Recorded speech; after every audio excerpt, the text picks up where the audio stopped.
Hayırlı kеш muhterem тамашачылар. Бүгін студиябызның қонағы өзінде үш зор шәхесне язмышын берләштерә. Өчесе үч төрле язмыш, ләкин шул кадәр берсе белән тыгыз бәйләнгән язмышлар, тормышлар. Бүген без әнә шул хакта сөйләшербез. Татарстанның халык Россиянең ат казанган Габдулла Тукай исемендәге дәүләт премиясе лауреаты Найля Гараева. Ул 1940 елның 18 ноябрендә Казанда Хаким абый белән Рәгъва апа гаиләсендә 3нче бала булып дөньяга килә. Әти-әниләре балаларны музыка, театр, рәсем сәнгате һәм әдәбият мөхитендә тәрбиялиләр. Найля Гараева сәхнәгә театр яшь актрисаларга мохтаҗ чагында килә. Режиссер Рәфкать Бикшәнтаев белән аларның бик матур иҗади тандемы барлыкка килә. Әлеге бәйләнеш тора-бара иҗади гаиләгә әверелә. Уллары Фәрит Бикшәнтаев бүгенге көндә танылган шәхес. Әйткәнемчә, бүген безнең студиябызның кунагы легендар шәхес Галискар Камал исемендәге Татар дәүләт академия театрының инде ничә еллар дәвамында ничә икәнен ничә ел дип әйтергә? 57. 57 ел дәвамында әйдәп баручы актрисларның берсе Найля Гараева бүген бездә кунакта. Найля ханым, Найля апа дип әйтим әле сезгә. Найля апа дисәм ничектер якынрак кебек. Найля апа, biz sizni şu studiyaga күптән чакырасыбыз киләдер. Ниндидер бер сәбәпләр чыга торды һәм ниһаять безнең тамашачыларыбыз да бик күп яздылар.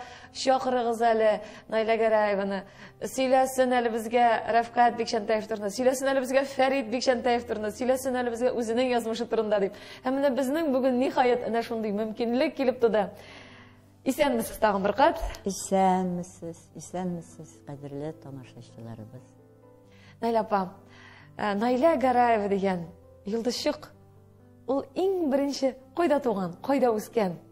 Нинди төбәк бирде икән безнең татар халкына шушындый шәхесне? Мин Казан кызы.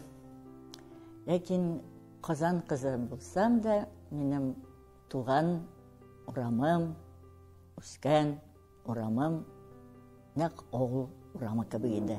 Су буенда Подлужный исемле урам, тып-тын, үз йортлары белән агач йортларында яшәгән кешеләр, сыерлар тотып, тавыклар үрчетеп, әтәчләр кычкырадыр безне уятып, һәм дә ки һәрберебезне белә идек, аралаша идек, балалар белән уйный идек, ишегалларыбыз бар иде, сарайлар, утын ягадыр, су ташый идек киянтә белән.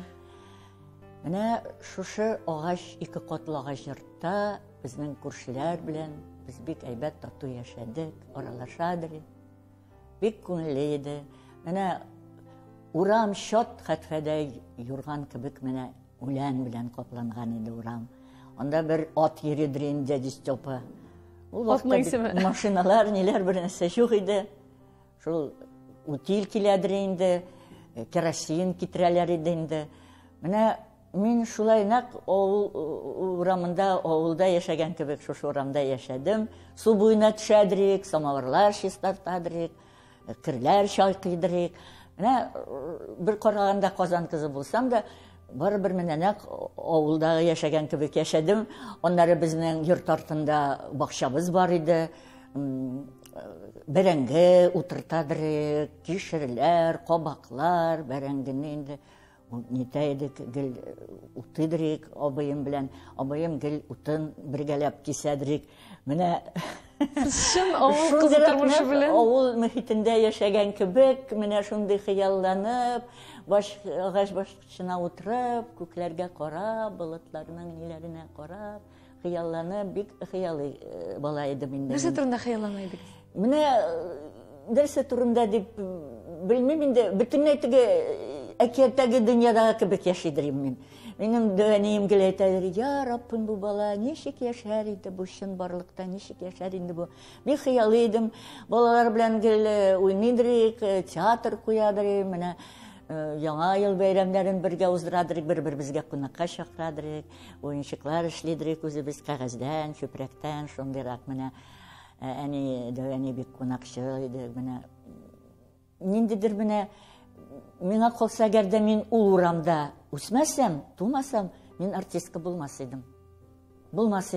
Нишләп алай? Нәрсә шуларны? Чөнки менә ул бөтен мөхит менә бер ниндидер хыялга, ниндидер бер икенче дөньяга этәрәдер мине. Кемнән бирелгән бу сәләт? Мин белмим кемнән бирелгәндер. Мин әйтә алмыйм. Әни безнең артистка булмаса да, үзе табигаты белән бик зауыклы, бик затлы кеше иде. Матурлыкка мөккибән иде ул. Әни, ул безне бик матур киендерәдер, үзе ул бик әйбәт тегәдер. Ул Спартак фабрикасында тегүче булып эшләде.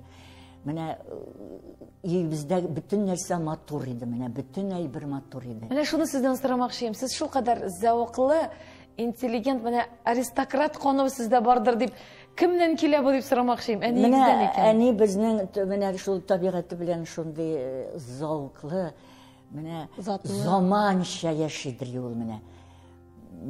Бөтен нәрсәне сизеп, тоеп. Менә башта мин инде яшьтән үк күршеләр ниләр, бу артистка була, бу артистка була, артистка була дип әйтәләр иде. Нигә алай әйткәннәрдер белмим инде менә. Күрәсең шул теге гел уйнап, нитеп, балалар белән аралашып, теге театрлар куеп, бәлки шуңа күрә әйткәннәр. Зур театр белән танышуыгыз беренче тапкыр качан булды, хәтерлисезме? Мин беләсезме, театрда башта мин күбрәк җырлыйдым. Мин бөтен ул вакытта бит инде пионер сарае бар иде. Мин пионер сарайларының бөтен түгәрәкләренә йөреп чыктым менә. Бию дисеңме, җыр дисеңме. Аннары инде аз гына үсә баргач, инде менә шул драма түгәрәгенә йөри башладым. Урыс нинә йөрдем мин. Оперный театрда, хорда җырлап йөрдем мин, биеп йөрдем. Менә оперный театрны бик яратадырым. Бөтен аларның спектакльләрен, бөтен ниләрен карап барадырым. Аннары инде менә нәрсә дип әйтим, мәктәптә бөтен ниләрдә катнашадырым инде. Бөтен концертлар дисеңме, ниндидер бер ниләр, вакыйгалар, ниләр, бәйрәмнәрдә бөтен нәрсәне мин алып барадырым. Мине пионер сарайларыннан нигә артыкка җибәрделәр, артыкта булдым мин пионер вакытында. Аннары комсомол булганда инде нигә киттем, Чехословакиягә җибәрделәр, комсомольский хаты дигән. Анда булдым. Аннары менә пароходлар белән йөрергә җибәрәләр иде.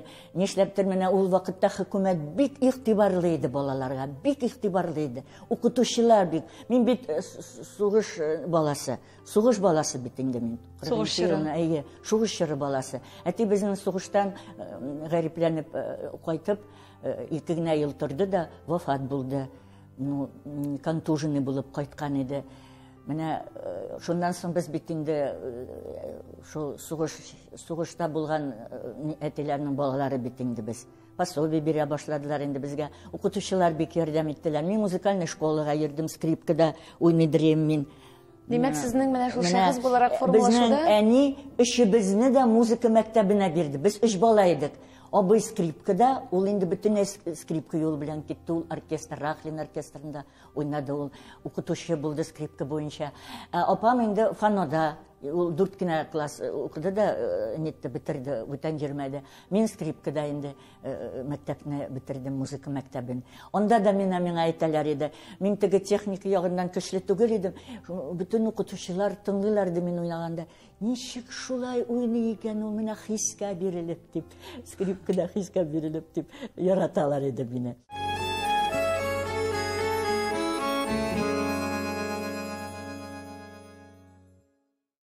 Менә шулай итеп мәктәпне битереп, мин киттем Мәскәүгә.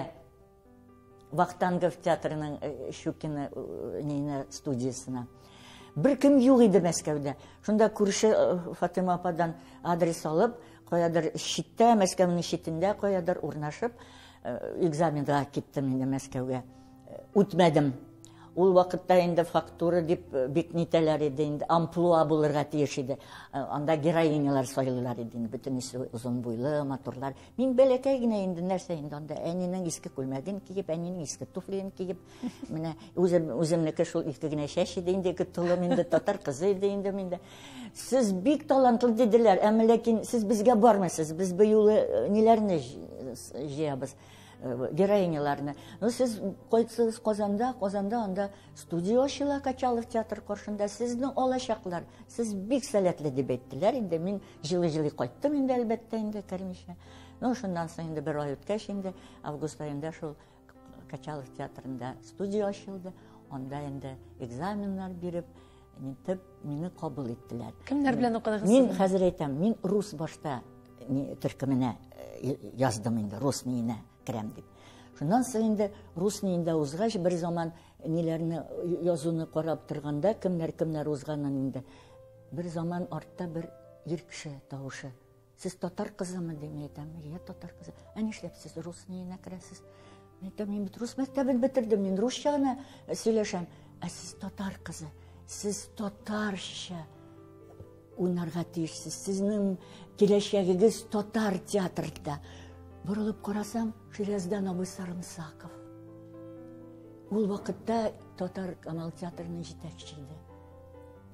Төп режиссер иде ул вакытта. Ул имтиханда да бар иде. Ул вакытта имтиханда Хаким абый Салимҗанов утырадыр. Олар минем белән теге сораштылар. Менә ярар, сез артистка булгач, кемне уйнарга телисез? Мин Анна Каренина уйнар идем дип бөтенесе көлделәр миннән. Мин җылы-җылы чыгып киттем.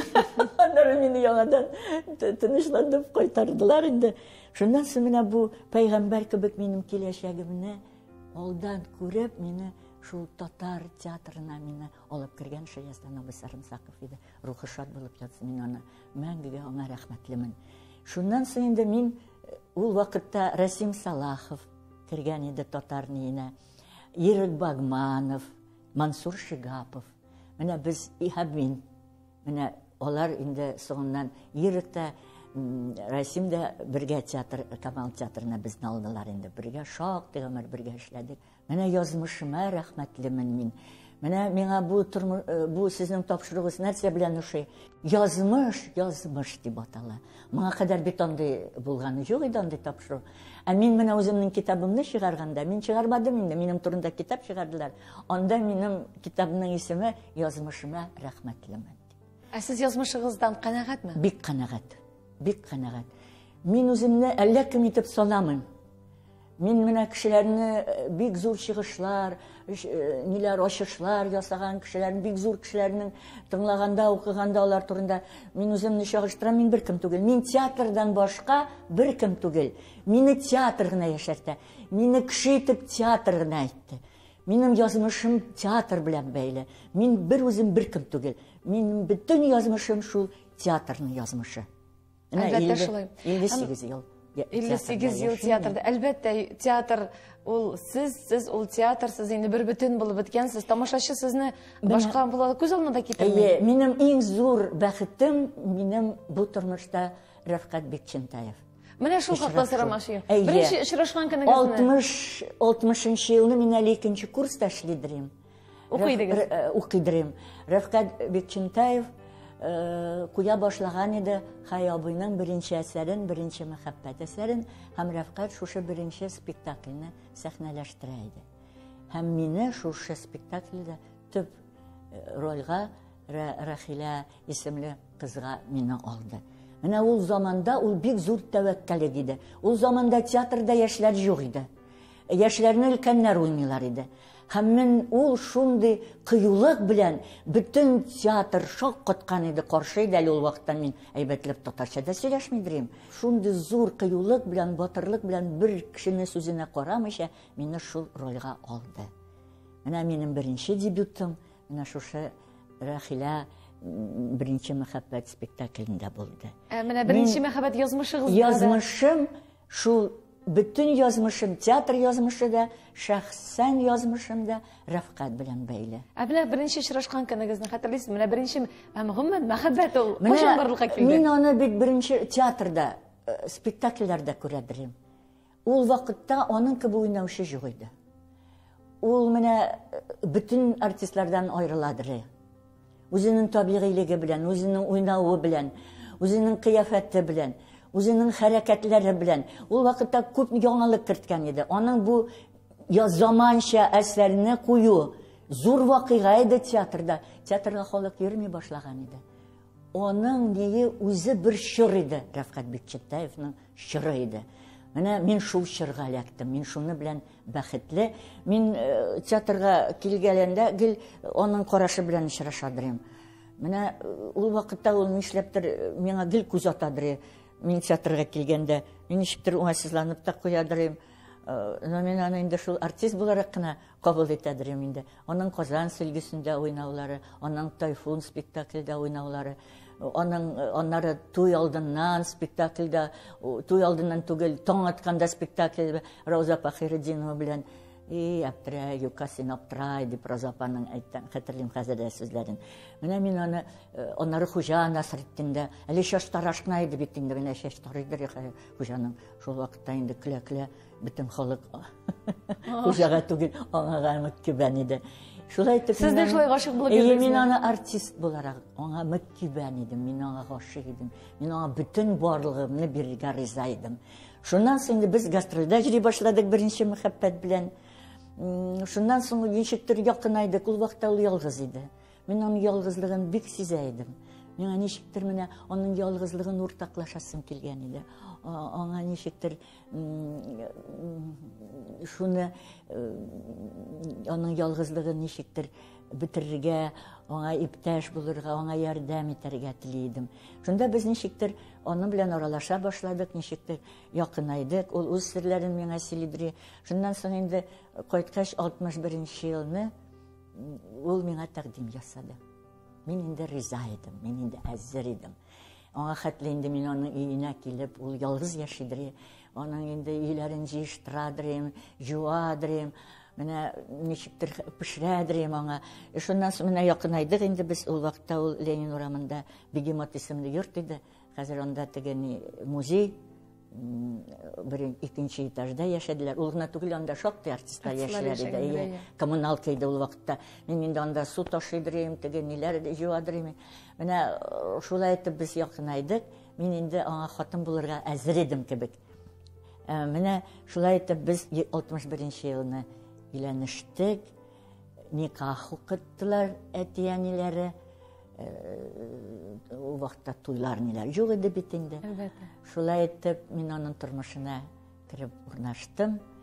Һәм дә ки 62нче елны безнең улыбыз Фәрит туды. Бик канәгать булды инде малайның туына. Безнең Рәфкать бик алдынгы кеше иде, ул заман кешесе иде.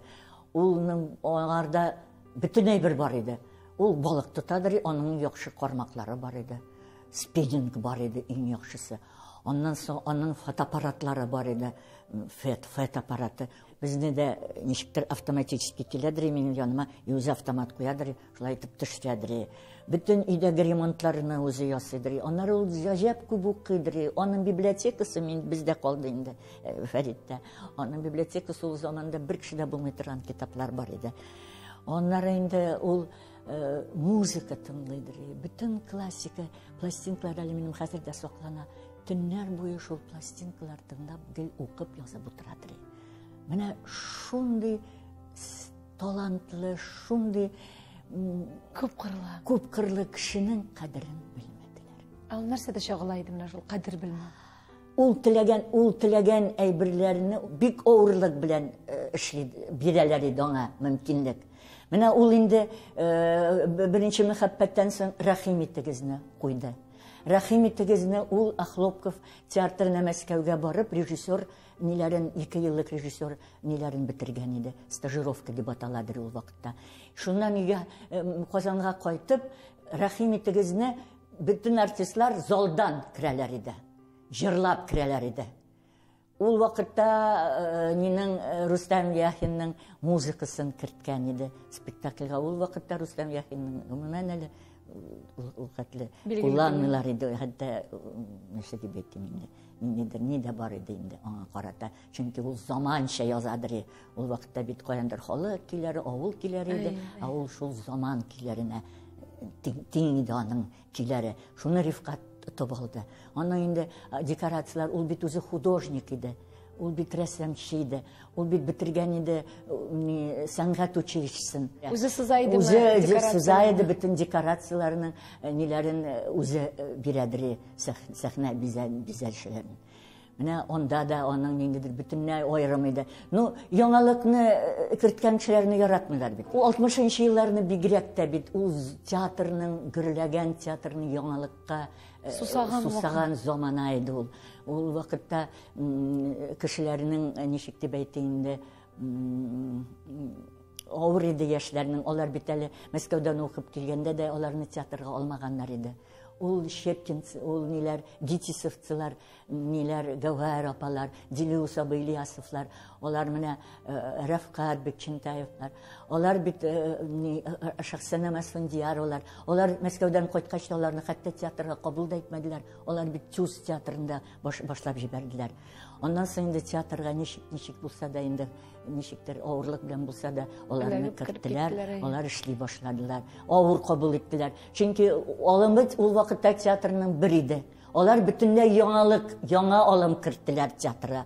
Аларга әлкеге артистларга кабул итү бик авыр иде. Ирифкат шулар арасында иде. Ул бик ничек дип әйтим инде, тәвәккәл иде. Менә әйтәм бит спектакльләр рәхим итегездән соң куйды Күк капусы. Күк капусы инде ул бит атаклы бөтенләй тарихка кирип калган спектакль иде. Ул вакытта инде аның уйнаган роле инде аның язмасы да бар әле халык гел карый. Ул вакытта ул пластика керткән иде сәхнәгә. Анда динең Сара Садыкованың киләре кергән иде. Күк капусына ул вакытта Сара Садыкова хәтта язу союзлар композиторларына да кертмәгәннәр иде. Менә сез карагыз әле. Нинди яңа алым белән, менә әлбәттә кемгә ошар инде ул бөтенләй астын өскә китергән кебек булды театрның. Театрга халык йөри башлады. Рифкат Бекчентаевны карарга йөри башладылар. Менә шундый замана иде. Һәммә ләкин кадерен белмәделәр. Үзенең театрын төзергә теләде. Менә гафу итәсез, ничә спектакль куеп, театрда проблема туды төп режиссерны. Төп режиссер кемне куярга дип. Шаяздан абый киткән иде. Рифкатны куймадылар. Ул вакытта Марсель Хакимович Сәлимҗанов Чузда эшлидер, аны куйдылар. Рафкат уже театрда эшли алмады. Авыр кичерде. Авыр кичерде. Без бергә эшли алмаябыз диде. Китеп барды театрдан. Шуннан соң филармониядә дә эшләп алды. Аннары инде Тинчурин театрында, ул вакытта күчмә театр иде. Анда режиссер булып китте. Анда да шактый бит спектакльләр. Менә Юнус Сафиуллин анда эшләгән артист, драматург Юнус Сафиуллин менә Рифкатка багышланган китап чыгарды. Рафкат Бекчентаев дип. Менә ул аның бүтән эшкә халатын, аның бүтән талантын, аның бүтән эшләгән эшләрен, аның кеше буларак, шәхес буларак. Менә Аяз абыйның шундый аның нинде алар Аяз Иләшев белән бик дуслар иделәр. Җиргә тапшырылган серләрне куйган иде ул аның Аяз абыйның әсәрен. Ул мәктәп турында иде. Менә ул заманда алар бик дуслашкандар иде. Аяз абыйның бер әсәре дә куелмаган иде ул вакытта. Шунда ул аның ниендә, туган көнендә әйткән иде. Рафкат бу дөньяга сыеп бетә алмый. Бу ул алдан туган. Заманына күрә алдан туган. Бу заманга сыйышып бетә алмый дип. Ул да кичерешләрен сез генә күргәнсез бит, өйгә кайткач ул хисләрен. Сез беләсезме, мин аны күрәсем яшьлегем белән, безнең арабыз да шактый иде.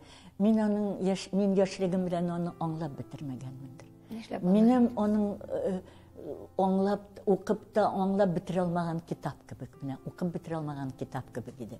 Чөнки ул менә ничектер гомер буе үзен ялгыз сизде. Менә аңа әйтерсең дә беркем дә кирәк кебек иде. Менә ул үзенең гел шул хыяллары белән яшәп, шушы театр дөньясына бирелеп, үзенең тормышка ашыра алмаган хыялы белән газапланып яшәде.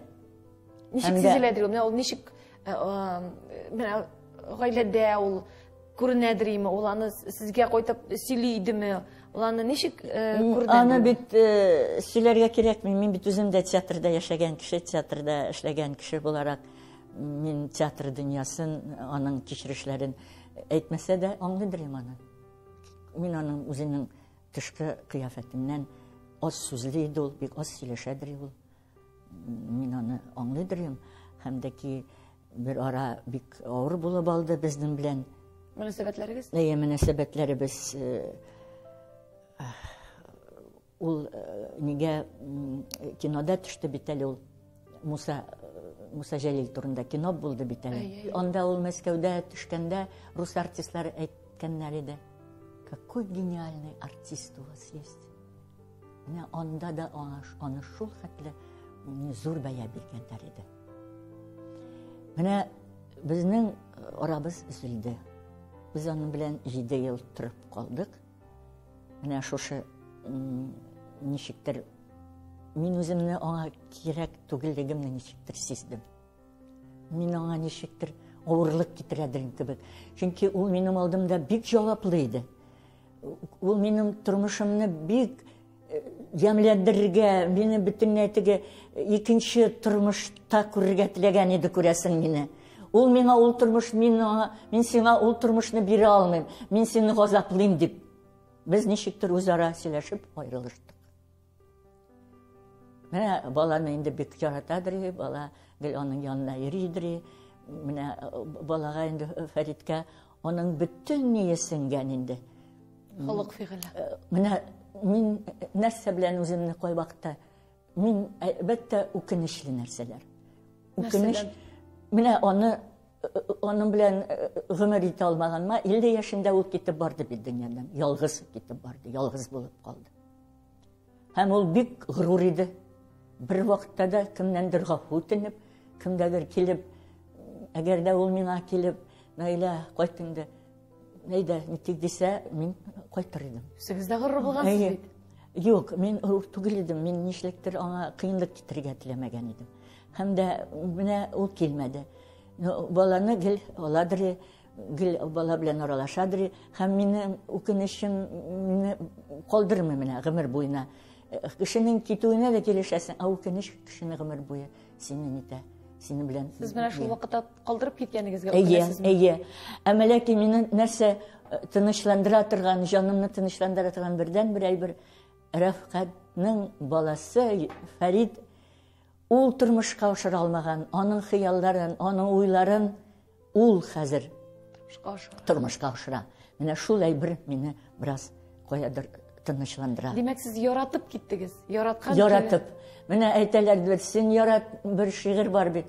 Яратмыйча кем дә китә. Менә син яратып китеп кара диләр. Димәк, сез үзегез менә мин яратып киттем, ләкин мин әйе.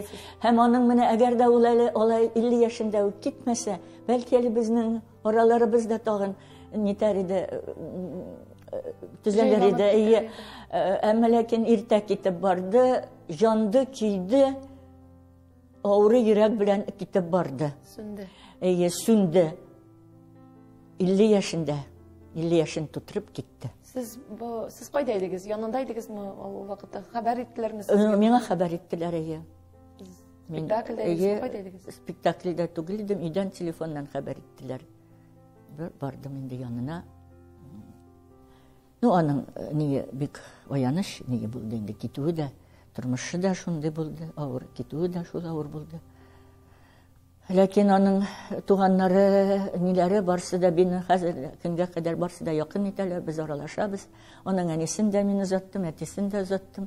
Алар мине бик яраталар, бик якын итәләр иде. Миннән бер нинди гаеп тапмыйлар иде алар. Сагынасызмы бүген? Кемне? Рәфкат абыйны. Сагынуына. Сагынырсың, сагыныр кешең булса, юксынырсың кешең булмаса. Юксыну ул, сагынуына түгел. Ул юксыну. Сезгә җитми. Яныгызда. Әйе, янымызда. Мин бит гомер буе аннан соң ялгыз яшәдем. Мин бер кемне дә алыштыра алмадым бит. Мин гел шулай ялгыз яшәдем. Нәрсә дип монда театр тормышы белән яшәдем. Алданып яшәдем. Бөтен тормышым театр иде. Менә сез күзәтәсездер, бик күп хатын-кызлар театрда яшәгән ялгыз. Ни өчен? Ни өчен? Чөнки алданып, театр тормышына алданып яшәдек. Безнең буын бигрәк тә. Нәрсәсе белән алдысын театр? Алданып, ясалма тормыш белән. Чын барлык тормышка безнең көчебез җитмидер. Без читтән шулай тормыш барды. Параллель рәвештә. Әйе. Аңа менә ничек улымны үстерергә көчем җитте. Менә аңа инде мин бүгенге көнгә кадәр язмышыма рәхмәтлемен. Менә миңа Ходай Тәгалә көч бирде. Аны менә шул юлда ул сойлады инде ул юлны. Но шул ук вакытта, күп вакытта мин аңа терәк булдым. Күп вакытта аз гына тайпылса да, мин аны тагын шул юлга бастырдым.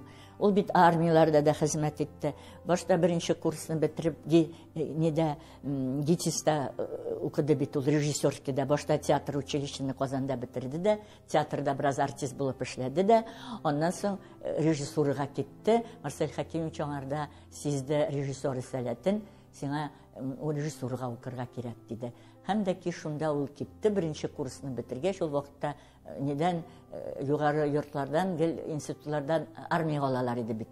Тотальная мобилизация кебек иде ул вакытта. Но мин аның беренче курсын бетергә ректордан барып сорадым, мен әйтәм, көз көне алмагыз, мен әйтәм, яз көне алырсыз, бетерсен беренче курс. Кнебелдә укыды ул.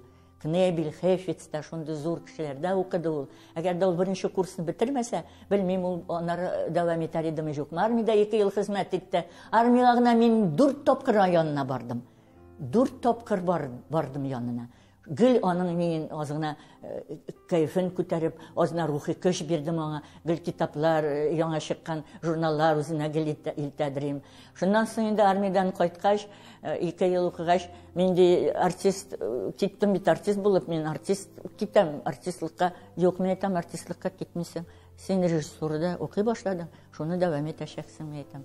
Шулай итеп, дусларының, ниләренә шунда аңа каядыр нитеп, ярдәмгә нитеп. Фәрит Рәфкать ул бик үзсүзле, холыклы, ничек но мине тыңлыйдыр, күрәсең, миндә ниндидер шундый куәт бар иде, миңа аның ышанышы бар иде, күрәсең инде.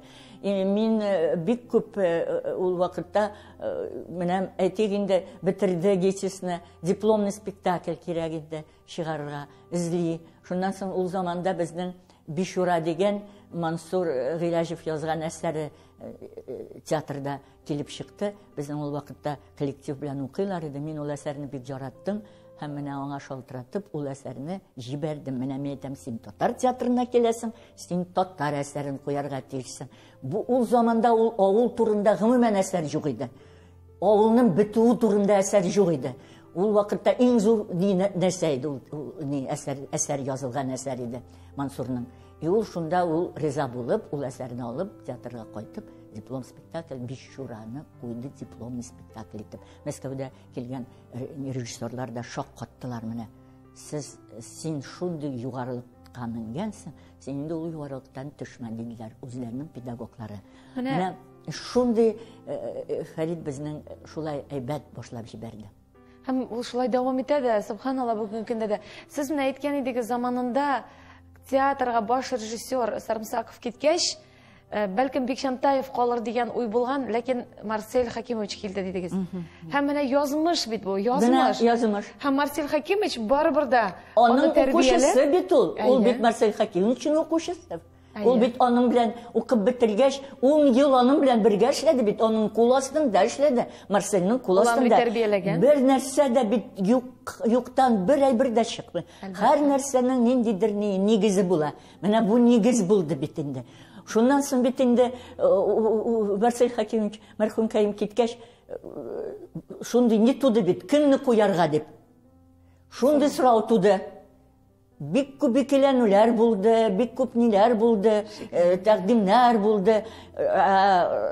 Фәритне үзе Шаймиев үзенә чакырып, син буласың диде. Соңгы сүзе Минтимир Шаймиевичне иде. Аны шул урынга. Шуннан соң Фәрит әйтәдер, әни, мин бит инде 10 ел буе Марсель Хакимович карамак астында эшләгән. Мин бит аның укучысы. Мин хәтта чыгышы белән дә аныкы бәрәскәнеке, без икәүләп бәрәскәнеке. Әни, син борчылма, мин бит инде борчыладырым. Куйсалар да борчыладырым, куймасалар да борчыладырым. Ул әйткән иде, аны инде шактый кешеләр чакырдылар. Мин әгәр дә ни куймасагыз, мин театрдан китәм. Мин башка театрда эшлим.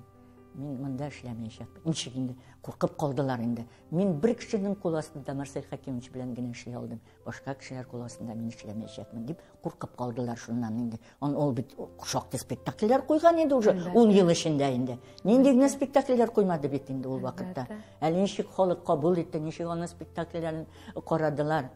Менә бит Шуңа күрә менә язмыш, сез менә тапшыруыгызда сезнең язмыш дип. Менә чыннан да язмыш әйтәләр инде әлбәттә язмышдык шу үзе хәл итә инде. Әмма ләкин барыбер язмыш ул ниндер күренмәгән җипләр белән язылган тарафыннан нидән нәселдән, генетикадан барыбер килә ул. Алар бит ул бала Фәрит бит ул не театр баласы иде бит ул. Ул кичкенәдән үк тугач та бит без аны театрга алып киләдек. Ул бит инде шул вакыттан үк театрда уйнаган рольләре иде. Шит кеше Ринат Таҗетдинов белән менә уйнады ул Дворецкийның әсәрендә ул вакытта.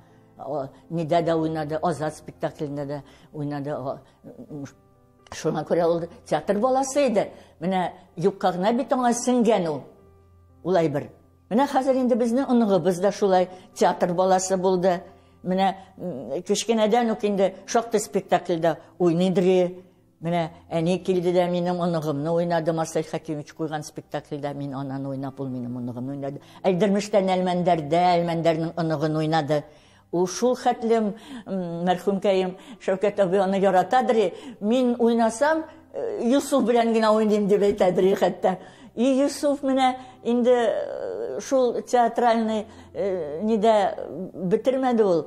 Ул башта университетта укыды, федераль университетны бетерде. Восточный телләр буенча инде. Шул тел буенча. Барыбер дә генетика. Менә аны әти-әниләре бик борчылган иде. Син бик аңлы рәвештәме төптән уйлыйсыңмы син артист булырга? Юк, башта син белем ал. Менә син ул үзеңнең фикереңдә төпләнгәч кенә шын бар, оннан башка яши алмасаң гына, шунда гына син керерсең дип. Быел менә Гетис Мәскәүгә керде. Өченче буын әле никадәр театрда уйнап, никадәр спектакльләрдә уйнап, музыкаль мәктәбен бетерде бит әле музыка мәктәбенә. Мин аны йөрттем, бик күп көч салдым мин нигә Юсуфка. Ул вакытта мин аз уйныйдым. Менә баланың баласы балдан да татлы диләр бит. Шунда бүтән көчемне биреп, мин шул Юсуфны музыка мәктәбендә йөртеп, ул хәзер инде фанода да уйный, гитарада да уйный, трубада да уйный инде. Менә музыка нинә дә кирип китте. Музыканы яраткан, музыканы аңлаган кеше инде ул артистка ул бик кирәкле, режиссерга бигрәк тә кирәк. Канда бар диләр бит, каннан килә инде ул. Без шушы тапшыру кысаларында Ринат Таҗетдинов белән сөйләшкәндә, ул шундый сүз әйткән иде. Güzel mesel spektaklini iskep şurada. Anam öyle bir şey bile siste kalan. Biz Naila bile öyle. Naila bik şiberi bit o. Bik maturu, zor gözleri bilen bir sahneye çıkıp karasa tamaşaçı aşık buladır edip. Mene şuşu güzel mesel. Güzel meselni bizge bit Taşkent'ten o vakta Raşida Paziganşin direktörü de Taşkent'ten rejissörünü çağırdılar. O vakta Çingiz Aytmatov yanağına onun çıkan eserleriydi. Biz шул Çingiz Aytmatovның әсәрләре белән яшидек ул заманда. Мине шуны бирделәр миңа әсәр ролен. Без инде ул вакытта Рифкат та мәрхүмкәем исән иде. Ул инде Җантайны уйнады анда. Җантай мәле? Ул анда инде без Ринат белән инде бөтенләй икенче театр иде. Безнең театрда бер тынлык урнашкан иде. Ул күпер иде. Шул күпердән инде. Ул заманда кыргыз ниләре бар иде, аһәне бар иде. Ул куйган әсәрдә. Кыргыз ние бар иде. Хәзер аны куялар теге заманча, анда безнең киемнәрдә, андагы теге ниләр, йортлар, теге келәтләр, аның теге ниләре, бөтенесе шул миллилек, кыргызның миллилеге иде. Аннары ул кыргызларда ул заманда ул бит мусульман иде. Ирне ташлап китү, ул бик зур вакыйга иде ул заманда. Оларда мусульман заманында ирне ташлап китү. Икенче кеше белән кушылу. Ул бик зур вакыйга иде. Ул бит хәзер инде атлаган сайын бөтен сериалларда, бөтен спектакльләрдә, бөтен һаман шул. Ул заманда ул бик зур вакыйга иде, шуңа күрә Çingiz Aytmatov ул әсәрне язган да инде. Миңа менә шул рольне уйнарга туры килде. Ул вакытта Шәүкәт абый да уйныйдыр әле. Сезнең язмышыгызда, иҗат язмышыгызда хәлиткеч роль дип менә нинди рольне атар идегез? Менә шул кадәр сезне Икенче көнне танылып уяндым дип ул әйтә торган. Тукай премиясын алды бит инде. Шуңа күрә ул әлбәттә минем тормышымда зур вакыйга иде. Ринат Тажетдинов алды, мин алдым, Шахсанам Асфандиярова режиссер алды һәм художник алды. Менә ничә 5 кеше алды. Рәфкать инде ул алдан алып куйган иде. Ул нидә беренче мәхәббәттә Хаябы белән алар икәүләп Тукай премиясына лаек булдылар. Менә шундый. Менә ул минем менә шул ни белән кирип калды. Тукай премиясын алу, ул заманда аны бит гомер буе үзеңә ул нәрсәгә лаек булып исфатларга кирәк бит. Кирәк булды. Әйе. Шуңа күрә ул әйбергел минем өстемдә булды инде. Аннары кай вакытта ул сүзен әйткәч тә әллә нишләп китәдер. Һәм дә ки минем урталыкта булды Хушыгыз дигән спектакльне Рәфкать Фәрит куйган иде. Ул спектакль өчен Фәрит Бекчентаев Тукай премиясын алды. Мин анда Миләүшәне уйнаган идем. Ул заман өчен менә минем хаятыма, минем табигатыма туры килгән җырчы бит ул. Авылын ташлап китеп, театр дөньясына кирип китеп, югала, аның кадерен югалталар. Ул менә шул үзенең авыл җигете белән ул вакытта тагын Ринат уйныйдыр. Ринат белән тагын без бик күп Ринат белән уйнадык. Мине хәтта шаярталар. Мин Ринат сәхнәдәге Ринатның хатыны, Ринат минем сәхнә ерем дип әйтәләр иде. Без шул хәтле картайгач та мәхәббәт турында сөйләши дигән спектакльдә дә анда да ул без картлар бергә уйнадык. Менә тагын бит язмыш менә. Ринат белән уйнау шундый рәхәт иде. Ул шундый сәләтле, ул менә ул синең эчендә уйныйдыр ул сәхнәдә. Менә аның белән шундый җиңел иде уйнарга. Менә шул Хушыгыз дигән спектакль минем урталыкта. Менә иң авыр чор урталык. Тормышта да, сәхнәдә дә. Чөнки урталыкта син сизәсең нәрсәдер югалтканыңны. Син инде алдагы тормышка уже диндерләр икеләнүләр, ышанмау килеп чыга. Менә ул спектакльдә ул әйбер бар иде. Ул авыл җигете килә дә, искә төшерәләр яшь чактагы мәхәббәтен. Шул җигет әйтә: "Менә нигә киттең син? Нигә киттең авылдан?" Минем иманым саф, намусым чиста ди. Мин нигә иҗатка мин җырма хыянәт итмәдем. Мин бер кемгә дә хыянәт итмәдем. Бары тик сиңа гына дип үзенең җигетенә әйтә. Үзем дә аны аңлап түгел, кичер дип. Менә шундый нәрсә үземнең тормышым белән, язмышым белән тәңгәл туры килгәнгәдер инде ул. Менә шул әйбер булды минем урталыкта. Мин бик узак уйнамыйча җөрдем. Менә әле Фәрит театрда уйнамыйча җөрү бик авыр инде ул. Менә Фәрит килгәч кенә, менә башта мине Бишурага алды, карчык итеп иде. Теге дөгә дип үзенең ниләрдән эзләйенде югалган, үлгән балаларын. Менә анда инде миңа бөтенләй көтелмәгән ни булды. Беләсезме, театрда иң зур бәя биргән синең сәхнәдә синең белән бергә эшләгән иптәшләрең. Әгәр дә алар спектакльдә соң кирип сине котлыйлар икән, сиңа шок катып, син бөтенләй бүген икенче төрле, син бүген шундый әйбәт дип әйтәләр икән, аннан да зур бәя юк. Чөнки ул бик сирәк була торган. Ул бит сәхнәдә уйнау бер-беребезне каядыр азна көнчелек тә бар бит инде.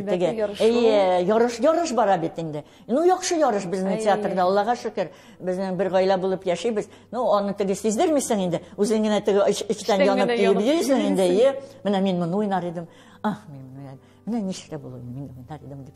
Андый нәрсә ансыз булмый бит инде. Ул һәрбер эштә көрәш, үзең өчен көрәшәсең. Үзеңнең каядыр кем икәнлегеңне исбатларга телисең. Шулай бит инде ул. Менә оныгым инде минем сәхнәдә уйнап, менә аны Фәриткә бабасына ошатып, бабасын белмидер бит инде ул. Күк капусындагы үзекне карагач, ой, минем бабам бигрәк әйбәт артист булган икән, бик әйбәт кеше булган икән ул дип, бик шул сыкланып, аны азгына ошатканнар күрәсең. Һәм менә бу Рифкатның нидә мәкер һәм мәхәббәт Шекспирның нине уйнаган әсәрдән моны шул киемдә, шул кыяфәттә киендереп, Юсуфны да журналга чыгардылар. Ул менә сәхнә журналында бер шундый алым булды. Безнең яшь артистларны илкеге уйнаган өлкән артистларның рольләренә ничектер шулай кертеп, каядыр шул аларны искә төшереп, аларның ни буенча каядыр менә искә алып, менә безнең Юсуф шул бабасының Шекспирдагы мәхәббәт фон Баронны уйнаган. Үзегез ошатасызмы, Рифкат абыйның яшь чагында? Шатам дип, аның бит әтисе, Фәрит әтисенә ошаган.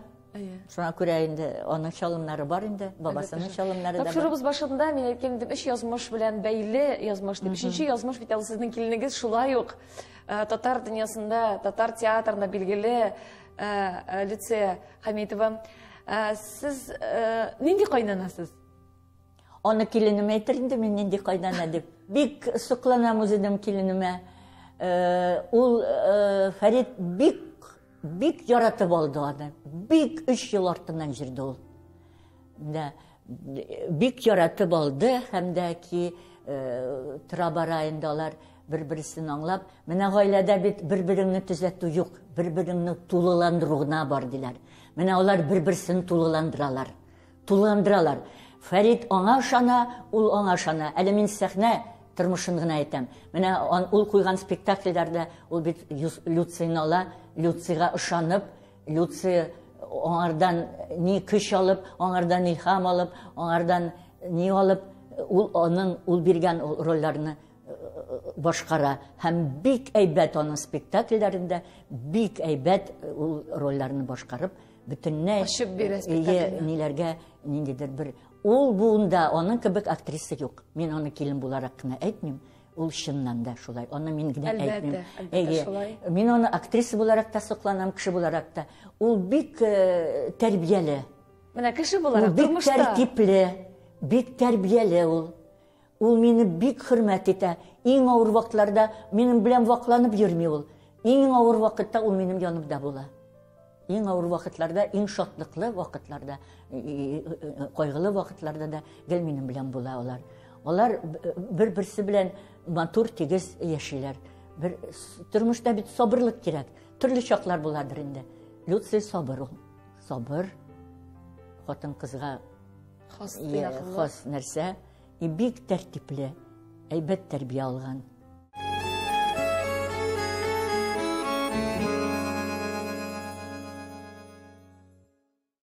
Сез чыннан да шул кадәр татар театры белән тыгыз бәйләнештә, ул үзегез тудырган образлар һәм үзегез шәхес буларак кына түгел, әнәк менә Фәрит Бикшантаев, Рафкат Бикшантаев кебек күренекле шәхесләр белән дә бәйле булуыгыз белән сез татар театр тарихында зур из калдырган кеше. Һәм менә әйтәсез бит, 57 ел буена сез татар театрында, 57 ел, ул бит тулы бер гомер. Аллага шөкер, Аллага шөкер. Театрына мине яшәртә инде. Әлбәттә, менә бүгенге көндә дә сез менә театрга хәзер мин инде өлкән инде дигән әйберләрме, яисә барыбер дә шушы театрга килеп сез үзегезгә көч аласызмы, уйныйм әле дигән? Әйе, мин театрдан гына көч алам. Мин хәзер Шәүкәт абыйның мәрхүмкәйнең тоже сүзе бар иде, улгайгач, тәгәлдермешне хәзер ничек уйныйсыз, яшьлектә ничек уйныйдырыгыз. Элегрәк җиңел уйныйдырым, мин улгайгач гел борчылам, куркам чыгарга сәхнәгә дип әйтәдер. Менә без дә шулай инде, борчылабыз. Әмма ләкин сәхнә ул шундый сихри урын. Чыккач бөтен нәрсә, синең авыртуларың, синең борчуларың, синең яшьлегең, синең картлыгың дигәнә бөтен нәрсә онытыла. Бөтен авыруларны төзәтә торган сәхнә ул.